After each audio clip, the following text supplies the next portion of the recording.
MVA सरकार गिरने के बाद भी उद्धव ठाकरे की मुश्किलें कम होने का नाम नहीं ले रही हैं। उद्धव ठाकरे की सीएम की कुर्सी तो गई, साथ ही उनकी पार्टी शिवसेना भी दांव पर लगी है। एकनाथ शिंदे गुट की तरफ से उद्धव ठाकरे को लगातार झटका दिया जा रहा है। उद्धव खेमे के नेता लगातार शिंदे गुट में शामिल हो रहे हैं। वहीं इस बार ठाकरे को सीधा दिल्ली हाईकोर्ट से झटका लगा है।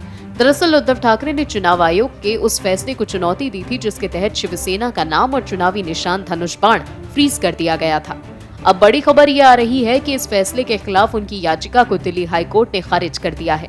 हाईकोर्ट ने कहा कि चुनाव आयोग चुनाव चिन्ह और पार्टी को बांटने का काम जल्द से जल्द पूरा करे। आपको बता दें, उद्धव ठाकरे ने जो याचिका दायर की थी उसमें कहा था कि वो 30 सालों से पार्टी चला रहे हैं, लेकिन चुनाव आयोग के आदेश की वजह से वो अपने पिता के दिए गए नाम और चुनाव निशान का इस्तेमाल नहीं कर पा रहे हैं। उद्धव ठाकरे ने आगे ये भी कहा था कि चुनाव आयोग के इस फैसले की वजह से पार्टी की राजनीतिक गतिविधियों पर विराम लग गया है।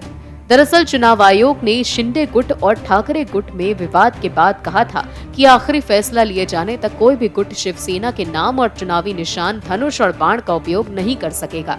इसके बाद अंधेरी ईस्ट में उपचुनाव होना था। इसके लिए चुनाव आयोग ने दोनों ही गुटों से 3 विकल्प मांगे थे।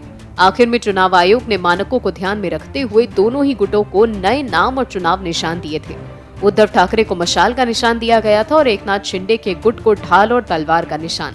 ऐसे में अगर अभी भी दोनों गुट के बीच भिड़ंत बरकरार है तो महाराष्ट्र की सियासत में ये और उथल-पुथल मचा सकती है।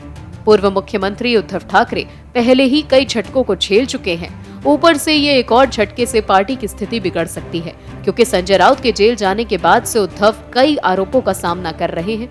अब उन्हें उनकी पार्टी के नजरिए से भी तगड़ा सदमा झेलना पड़ सकता है। जाहिर तौर पर फैसला दिल्ली हाईकोर्ट का है तो उद्धव ठाकरे को ये मानना ही पड़ेगा। Bureau report, OMH news. और भी वीडियोस देखने के लिए चैनल को सब्सक्राइब करें और बेल आइकन को दबाएं।